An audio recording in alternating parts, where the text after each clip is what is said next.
Alamin natin ang magiging lagay ng panahon ngayong zona ng Pangulo. Narito ating resident meteorologist si Mantani. Mantani, good morning!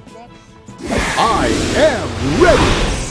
GMA Weather, serbisyong totoo ng GMA News. Good morning, Igan, at good morning mga kapuso. Patuloy ngang binabantayan ng Pag-asa ang isang low pressure area na nasa loob na po ng Philippine Area of Responsibility o PAR. Huli nilang namataan ang LPA dyan sa layong 940 kilometers sa may silangan ng Southern Luzon at patuloy namang nakakaapekto ang hanging habagat sa Southern Luzon at dyan po sa Visayas at base nga dito sa rainfall forecast ng The Weather Company. Hanggang katamtamang pag-ulan at thunderstorm ang maranasan sa Southern Luzon, lalong-lalo na dyan sa may Bicol Region at sa ilang bahagi ng Mimaropa. At dito sa Metro Manila, mataas ang posibilidad ng hanggang katamtamang ulan, lalo na pagdating ng hapon hanggang sa gabi po yan. At sa mga susunod na araw, bukas, maganda pa rin lagay ng panahon, pero pagdating ng Miyerkules hanggang sa araw ng Sabado, mga kapuso, asahan natin ang makulimlim na panahon na may mga pagulan.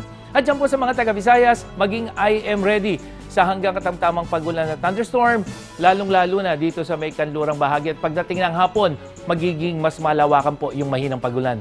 May mahinang pagulan na thunderstorm din na maaaring maranasan dito sa Mindanao, lalong-lalo na dyan sa may Zamboanga Peninsula hanggang dyan sa may Soxargen region. Nakataas pa rin ang gale warning ng Pag-asa dyan naman sa western seaboard ng Southern Luzon at sa eastern seaboard ng Visayas at Mindanao. Posibleng umabot na hanggang mahigit 4 na metro o halos sintaas na po yan ng dalawang palapag na gusali ang alon dyan. Kaya delikadong pumalaot yung mga maliliit na sakyang pandagatigan.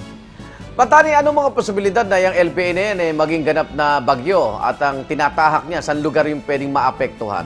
Igan, dito sa ating wind forecast map, ito yung sirkulasyon na nung bagyong ating bagyo. LPA na binabantayan natin at ito ay mukhang bagyong-bagyo na. Kaya ito ay araw ng Miyerkules yan. Pero hindi inaasahan na tatama yan dito sa lupa.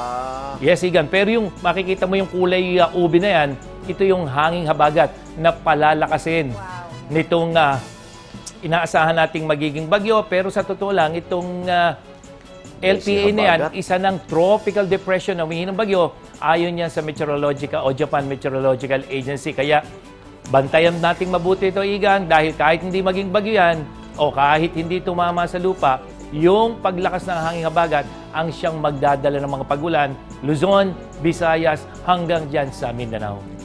At yan ang latest mula sa GMA Weather. Ako po si Nathaniel Cruz. Magplano para sigurado. I am ready. Serbisyong totoo ng GMA News. Maraming salamat, Mantani.